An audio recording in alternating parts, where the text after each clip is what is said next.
Hi, welcome to Asia Education Digest. This is Vidisha, and today we are in conversation with Dr. Maurice Kenneth Dimmock from the UK, a leading voice in global education, international accreditation, and academic leadership.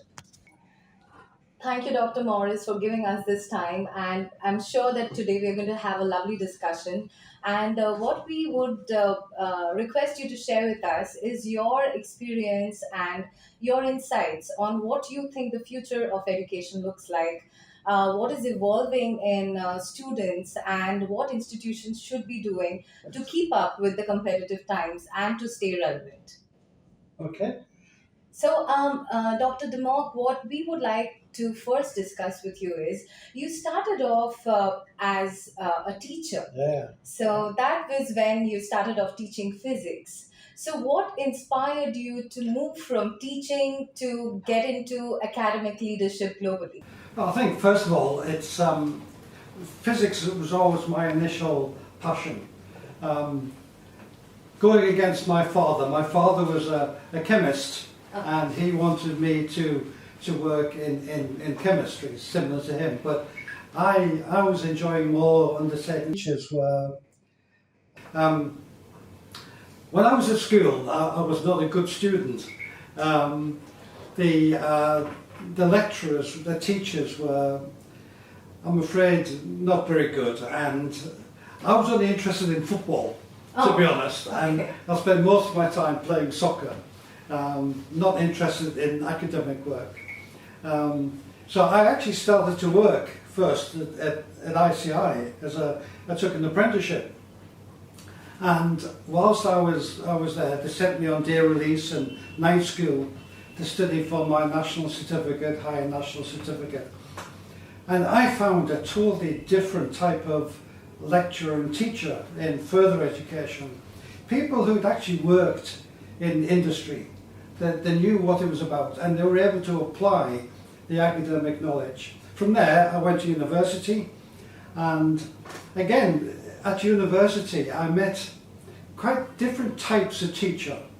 Um, the mathematics teacher was somebody who faced the blackboard or the whiteboard, or actually it was a blackboard in those days, and just wrote mathematical formula on the. And then I had another lecturer, my physics lecturer, called Dr. Wilson, who unfortunately passed away 2 years ago. And he was brilliant. He was so interactive, and he brought physics to life. And he made it fun, he made it relevant, and that's what really caught my passion for teaching, really. I wanted to be like him. He's my mentor. So after I did my research in thin film technology with Professor Wilson. I decided I really wanted to go teaching, so I went to Hull University and I did a PGCE and an embed, and then I worked in private education, a nautical school in Hull.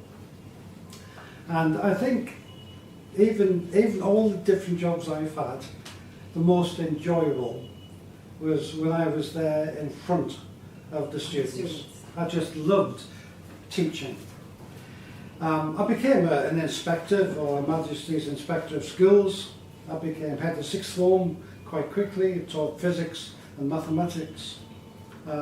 It was a nautical school, so they also taught me sailing, and then I ended up teaching sailing. It was quite strange, really.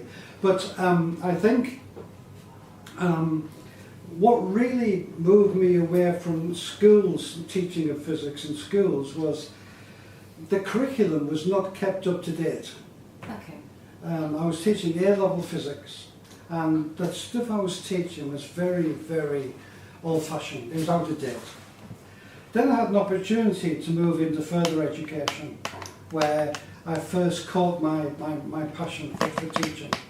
And so I moved back up to Teesside, and I started lecturing at what was then called Longlands College. It is now Middlesbrough College. And now I was teaching engineering, instrumentation and control, which has links to physics. From there, I became a senior lecturer. I also became a chartered engineer.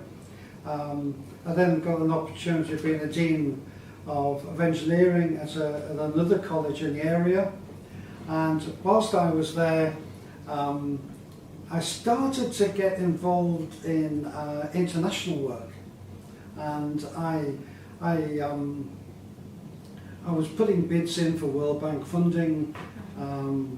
Actually, my first international exploration really was in Dubai and Abu Dhabi, and we won a contract with the Ministry of Defence to train their trainees, and we won that contract against top colleges and top universities. I then put in for a big World Bank contract in fibre optics, which is one of my areas of specialism, and we won that contract. It was about $3 million US, I think. After we won the contract, I got a telephone call from Dr. Wilson, who was my mentor and my teacher of physics and my inspiration really. And he said, Maurice, he said, you've just won a World Bank contract. I said, yeah. He said, well, we bid on that as well, and we didn't get it. How come a college can win a World Bank contract and we don't? I said, look, I'll come and talk to you. So I went up to the university, spoke to Dr. Wilson, and I took my bid with me, and it was I said, right, let me have a look at your bid, and it was just. I said, look, when you put these bids in for World Bank funding, you've really got to put a lot of stuff in there, your background, your experience of the lecturers, how you're actually going to deliver, not just put in a curriculum. So that's how I moved really. And then they offered me a post at the university as head of international development, which was really getting to bid for more World Bank projects. So I accepted it, and I moved up to Newcastle, and I started working as international development officer at the university. Dr. Dimmock, with your experience in setting up so many internationally successful collaborations and partnerships for universities, what do you think is the key in setting up the best collaborations, and what do you think makes cross-border collaboration successful, and what should institutions be focusing on to make that happen? And to me, that's one of the most important things. It's understanding and accepting other people's cultures, and also when you're looking at a partnership, unfortunately, people entering into a partnership are looking for a win situation for themselves. They're not looking for a win-win situation. In fact, a win-win-win. To me, if I'm setting up a partnership overseas, it's got to be for the benefit of ourselves, for the institution we're looking to partner, but above all, the students. Of course. Right? It's got to be a benefit to the students. If it's not, what's the point? We're in the business of education. And to me, an institution, any institution, whether it's a school, a college, a university, whether it's an online organisation, it should be concerned about duty of care. And whatever I've done, I've always built it on various duty of care pillars. First of all, it's the duty of care to the student. It's the duty of care to the staff. It's the duty of care to the academic process. We need to make sure that the academic process is rigorous. And it's about the duty of care to the community.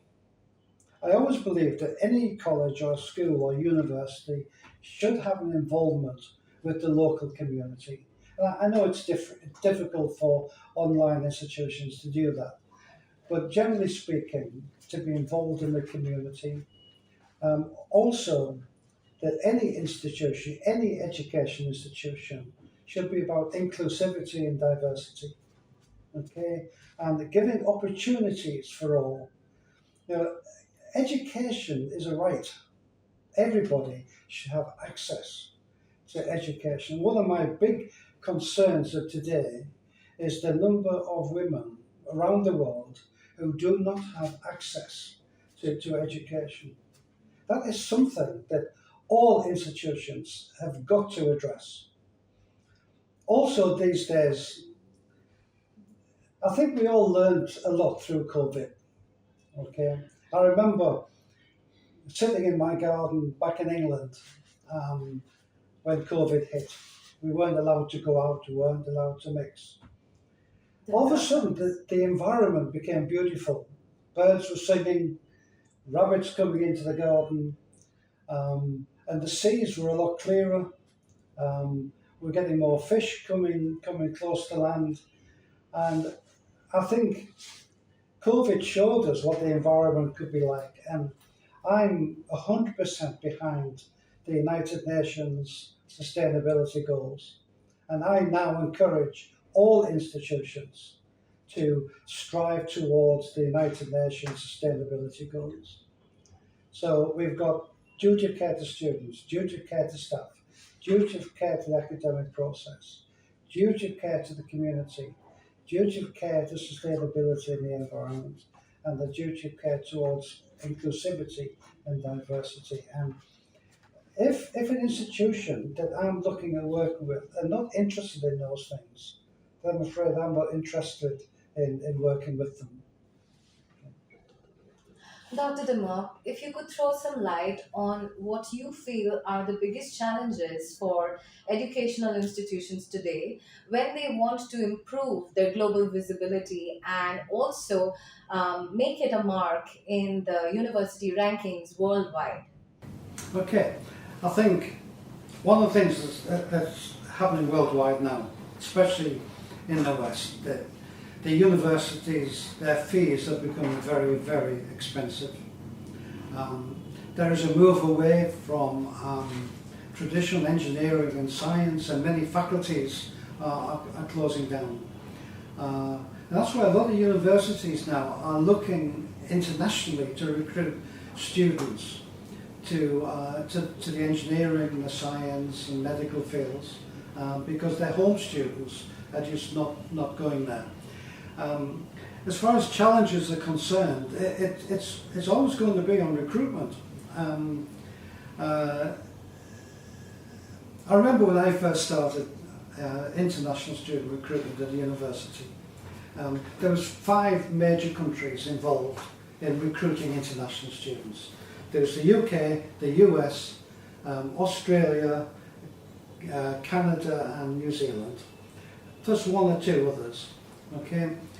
The last exhibition I went to in China, there was 84 countries recruiting international students.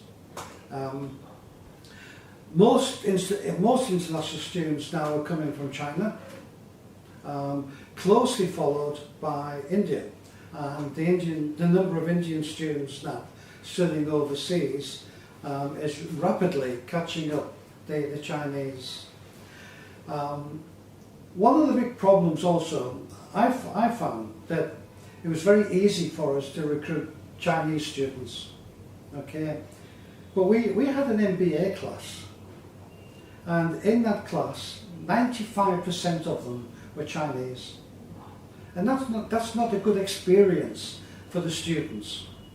And we actually had a Chinese lecturer in there as well as an English lecturer to help with translation. So I think one of the things universities need to do now is certainly look at diversity. Okay, recruiting students not just from one country, where it's easy. I've already mentioned the number of students studying overseas from India and China. It's not good to have all Indian or all Chinese. You want a good mix of international students so they get a good international cultural experience. So look at other countries to be recruiting students from, so you get a good mix. One of the other challenges, unfortunately, is that many universities recruit through educational agents, and many of these agents, to be quite honest, bogus. They recruit inappropriate students, they recruit students who are not actually interested in studying. Canada recently reported that 80,000 international students went missing. They're on student visas but never turned up. We have the same situation in the United Kingdom. And so one of the challenges for universities in international recruitment is to make sure they work with good quality, ethical agents. And we recommend organisations such as Weber from Switzerland who they monitor agents and they accredit agents. Similar to IAAC, they now actually accredit educational agents. They check them out to make sure that they are legitimate. In order to increase their global recognition, first of all, they need international accreditation. And they need to be able to demonstrate that they are truly international. And that's not just about the number of students they recruit. It's about including international topics within the curriculum. Okay? It's about allowing students to have exchanges in other countries, about staff having exchanges with universities in other countries. And it's about allowing their lecturers and their students to present papers at international conferences. That's the first thing. International accreditation is so important. Second thing, which is a hot topic at the moment, is the rankings, World Right. University rankings. Now, World University rankings are 80% biased towards research. Okay. Okay? Yet, any university, 80% of what goes on inside the university is about teaching, not research. Yet, governments now are pressing universities to gain a better university ranking. Okay? So what universities are doing is they're putting all their efforts and their funding into research. Okay? So what happens then? The quality of the teaching goes down. So the majority of the students suffer. And we're seeing this worldwide. So I think the World University rankings are here. Universities will try and rise up the rankings. But, I say to you, right, all governments want their universities to be in the top 1,000, top 500, top 300. Is it a good marketing ploy for a university to say, okay, we are ranked number 995 in the world? What does that mean? And quite often, what the rankings are doing, they're comparing apples with oranges. All universities are different. What I would say, really, to any university is don't forget what your core business is about. It's about teaching students, about helping them to get their degree, help them to prepare them for the workforce, which is another thing I want to come on to. I think, remember, it was 6 years ago, the World Bank produced a report asking employers, what's the biggest problem in recruiting in recruiting students? They all said the same. They are not ready for work. They've got a lot of head knowledge, but they don't know how to apply it. What I'm seeing in many countries, not so much, I'm afraid, in the West, but in India, in Thailand, in Malaysia, and in Africa, students are able to have internships. Well, they are they have a period of time where they work. Right? Similar to teachers. If you look at any teacher training program, they spend time in the classroom, learning learning how to teach, learning about the pedagogy. And what I'm seeing outside of the West is universities giving internship opportunities where they can go and work with a company to see what work is all about. So this is another area which I think universities really could improve. Um, as well as the rankings, there is the QS star, and they're slightly more towards teaching, um, and they're able to give stars for different aspects of work. There are other accrediting bodies such as IEAC who do something very similar, and they look at governance, they look at health and safety, teaching and learning, they look at how they market their institution, and yes, they also look at research. But it's a good split across the different aspects of an institution. So I think universities, perhaps especially in the West, have got a lot to do. They need to change. They need to think about why they're doing what they do and what is the end result going to be. Don't just recruit international students for the money because it is lucrative. Okay?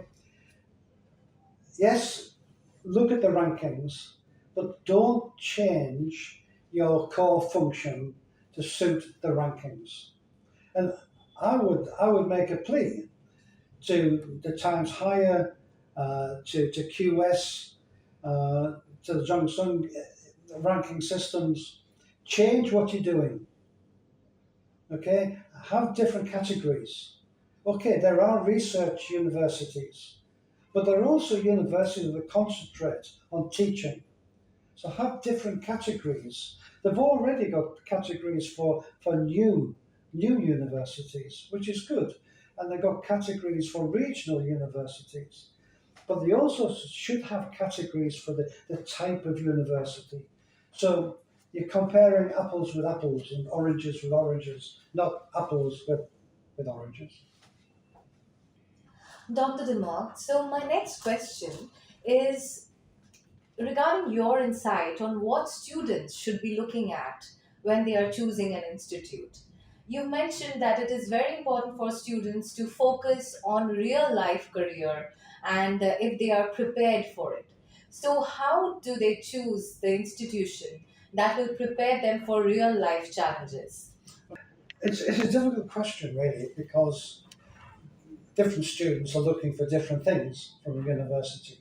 Um, Also, many students are um, they are influenced by their parents. I was influenced by my parents, and they're also influenced by their peers. Quite often, they'll go where their friends go, or they will go where their. I remember a case when I was at the university that I was interviewing a student, and he wanted to do multimedia studies. So what we used to do is interview the student first, ask him what are you looking for from a university. Okay, I want to study in a nice city. I want to study in the UK. Um, I want a university that offers my subject. I want a university that offers me an opportunity to work in the industry. Um, in all honesty, at the time he wasn't interested in rankings. Okay, he was more interested in the city, what the city was like, how international students were welcomed in that city. It was quite interesting that after that we bring the parents in because the parents are the ones who are funding it. the parents wanted him to do accounting. He did not want to do accounting. So quite often, in universities will have a dilemma that students will want to do one thing and parents will want them to do another. But generally speaking, I find now that students are looking for a progressive university, one that gives them opportunities for internship, very important. They're also looking for for universities that are in a nice environment. If they're doing subjects like engineering or science, they'll want to know what resources there are. Have they got the up-to-date equipment to work on? Equipment that is being used in industry. Also now, students are getting very, very, what's the word? I'm looking for a word, I can't find it at the moment. But they're getting very into looking at the lecturers who are actually lecturing there. What's their background? Have they worked? Or have they just bachelor's, PhD teaching? Because they want lecturers who've got some background knowledge. I'm not finding many students these days ever ask about rankings. The parents do, but the students don't. And let's be honest, students, as well as studying, they want to have a good time. They want to me, university life is about learning about life. Okay? But I'm finding now one of the prime things students are looking for are internship. They look very closely at websites. They literally interrogate websites, Facebook. What are other students saying about that university? Have they had a good experience? They do look at accreditation as opposed to rankings more. Are they internationally accredited? Do they have international students? Am I going to be in class of everybody from China or from one particular country?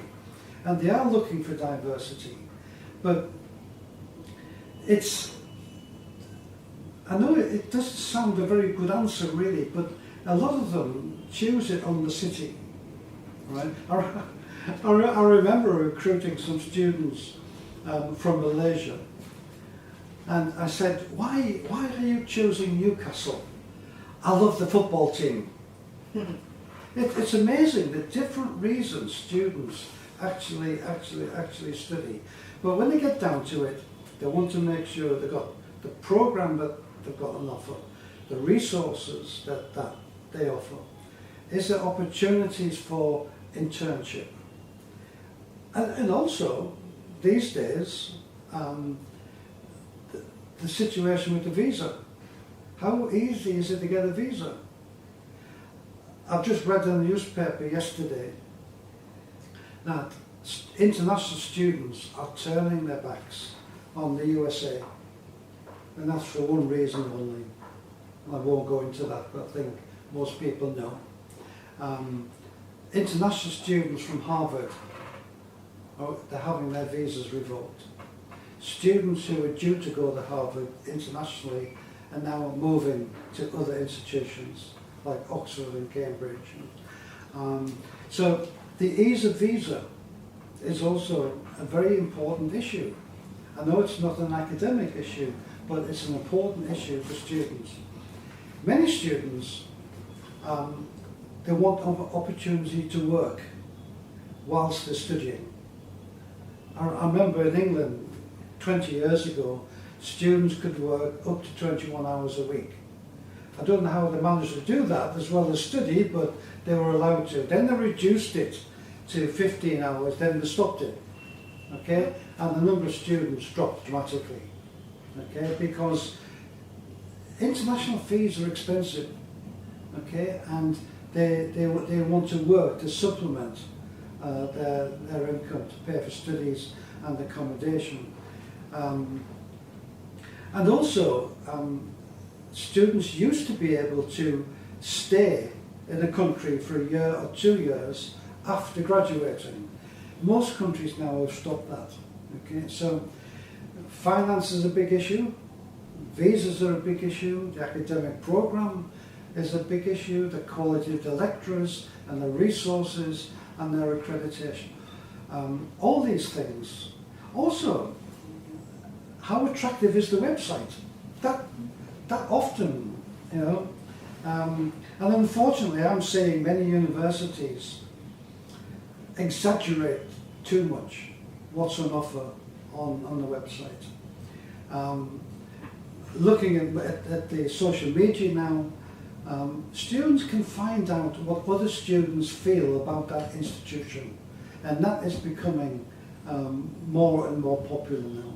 So many universities now have talking heads on their websites, but more importantly, I think students are posting on on Facebook, on Twitter, on X rather, their experiences of being at a university. Dr. Dimmock, with over 40 years of experience in this education field, what do you think is the best thing that you would take out of your entire experience? What is the legacy that you've taken from your entire career? Oh, many things. I've had lots of wonderful experiences. Um, but I go back to right to the beginning. My best experiences have always been with the students, either teaching them initially, working in FE, helping them with their work experience, um, uh, imparting my knowledge on the working environment, and then when I was recruiting international students, it was actually sitting down and talking to the students and advising them on the best course to suit their particular needs. And then when I worked in accreditation, it was when we did the accreditation, we used to have meetings with the management, meetings with the staff. We looked around the campus and resources. We did lesson observation, but we also met with groups of students. Oh, and that was by far the best part. You learn a lot about an institution by talking to the students. And when we did that, we didn't allow any members of staff to be present. No cameras in the room, so they could be totally honest. And they were. Right. So my best experiences have always been, in all honesty, with students. I think secondly, it's when I worked in accreditation, um, I started quite a large accrediting body 18 years ago from scratch. And I, do you know, everything I've done, I've tried to build it on my experiences, my teaching. I saw what a bad teacher was and what a good teacher was. Um, and when I started the accrediting body, I looked at how other inspectors and accrediting bodies operated. And I explored the myth really that accreditation was meant to strike fear into institutions. You know, when I was at the university, QAA visited, teaching stopped, walls were painted, new things went up on the wall, equipment was polished. You know, we prepared ourselves for it. And when I was an HMI inspector, we were told, don't talk too friendly with any of the staff. You're there to inspect. You're there to find fault. I just went the other way around. We used to inspect in a friendly but robust way. Okay, and we went in to highlight all the good things that they did. Okay, And then we also obviously highlighted things they could do better. So I think, I guess one of my legacies, one of the things that um, I'm so proud of really is I believe I changed the face of accreditation. It was still robust, it was still genuine, but it was done in a much better manner. And the focus of our accreditation really was not the process itself generally. The process was about gathering information, but what we could do for an institution after accreditation, where we could then continue that work and help them to improve. We would identify areas of strength, we would identify recommendations for improvement, and then we would help them to improve, whether it be health and safety, whether it be student recruitment, whether it be developing their website, the quality of their teaching, putting better QA systems in place. You mentioned earlier international partnership development was one of our strengths, and also helping universities gain a better World University ranking or gain more QS stars. So yeah, I think I went a long way. Not just me, but my team went a long. We had some good inspectors, but we went a long way, I think, to change the face of accreditation. Yeah. Dr. Dimmock, so we have been talking about what you remember the most from your experience in the past. So now let's talk about the future. So, what excites you most about the future of education today? Okay. Um, Earlier on, I mentioned COVID. Okay, COVID was very bad for the world. Okay, but it had some good points, and one of the good points was that many schools and universities changed the way they taught. Okay, um, they went online, and I think they realised how difficult it is to actually teach online. Some did it asynchronously, some did it synchronously, um, but they managed to get most of their programs online. And students studied online, their assignments were marked remotely, and it worked. I, I Prior to COVID, I remember, must, blimey, it must be 20 years ago.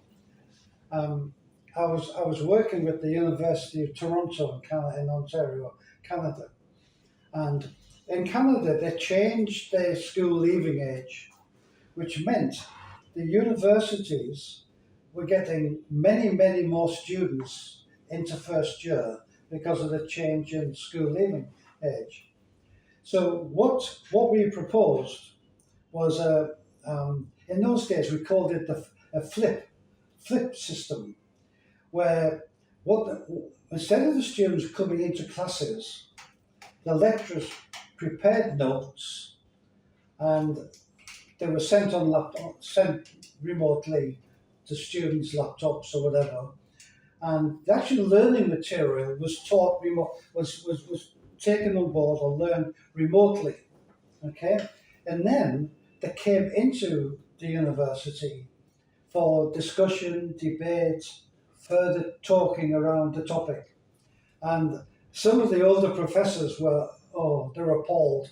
We can't do that. We can't do that. But there's no other answer. So they did that. And the results were far better than they were with the old traditional. Same things happen now since COVID. Many universities now, um, they are delivering their learning material online and then bringing students into the classroom for discussion and debate. Whereas previously, students would come in and they would be given handouts or they'd be PowerPoint on the board or whatever, and most of the time was just absorbing information, which you can do remotely anyway. Now, the time at the university is much better utilised. That they're actually discussing with their peers, with their tutors, and discussing around the topic, how it's applied in real life, etc. So I do think that's one of the real positives coming out of COVID. And of course, being able to deliver programs online helps with inclusivity and diversity.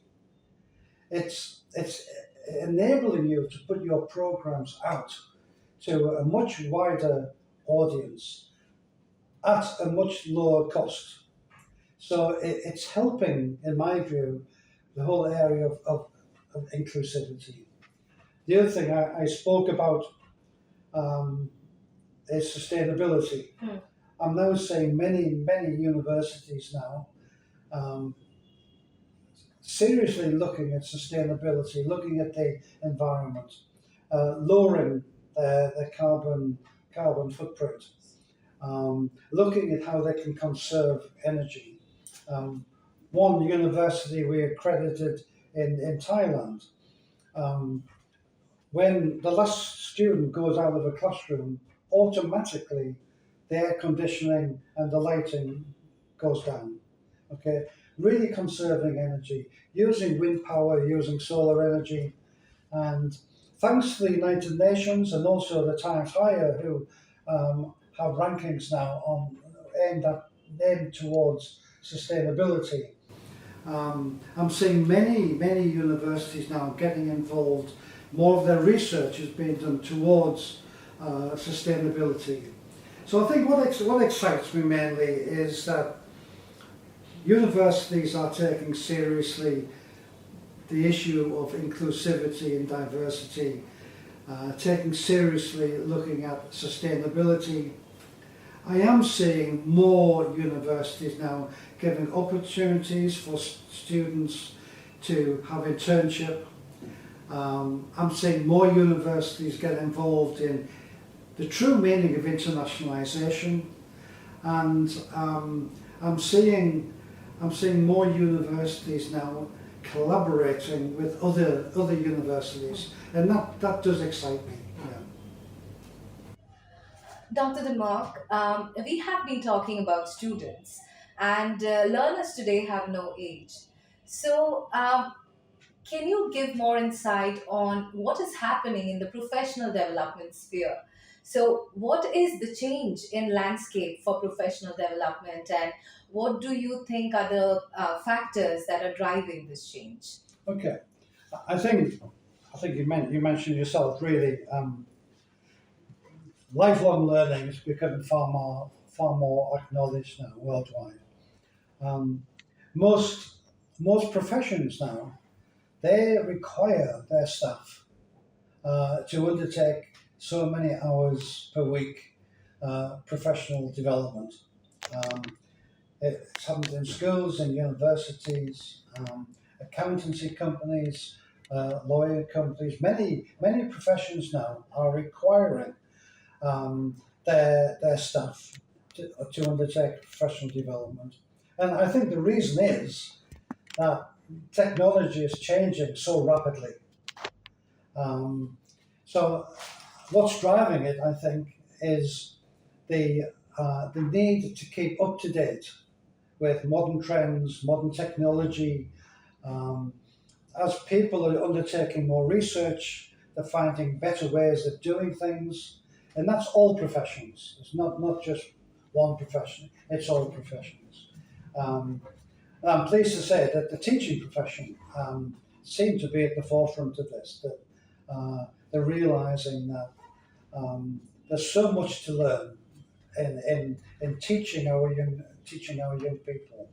And in my view, all teachers should be continuing their development, whether that be through short courses, whether it be doing master's degrees or part time, whether it be undertaking programs online. And again, the number of online programs available now, short 1 day courses, 3 day courses, 3 week courses, they're in abundance. And many of them are free. They're in the public domain. One can, in fact, Harvard and Yale both produce now continual professional development programs in all the professions, free of charge. That's how important it is to employers for their staff to keep up to date with the modern technology. Um, and also, if you look at the invent of AI, artificial intelligence, again, that's making really high quality professional development possible at very, very low cost. Dr. Dimmock, so we have been talking about what you remember the most from your experience in the past. So now let's talk about the future. So, what excites you most about the future of education today? Okay. Um, Earlier on, I mentioned COVID. Okay, COVID was very bad for the world.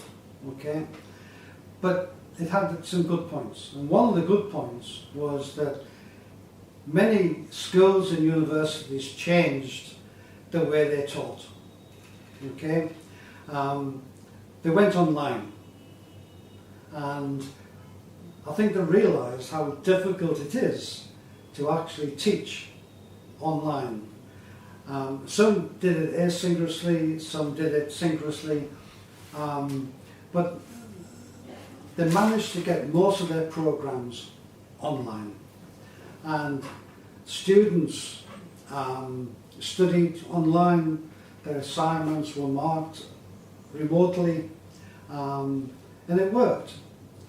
Prior to COVID, I remember, it must be 20 years ago.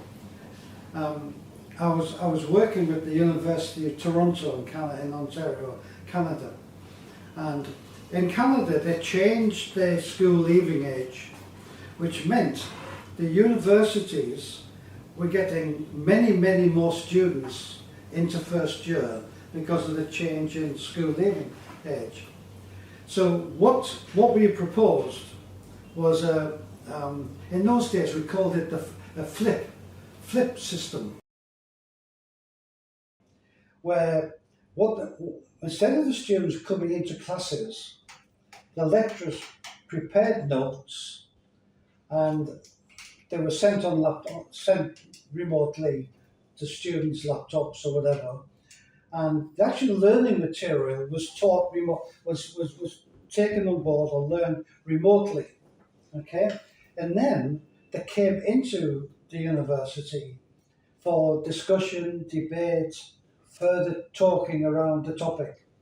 And some of the older professors they're appalled. We can't do that. We can't do that. But there was no other answer. So they did that. And the results were far better than they were with the old traditional. Same things happen now since COVID.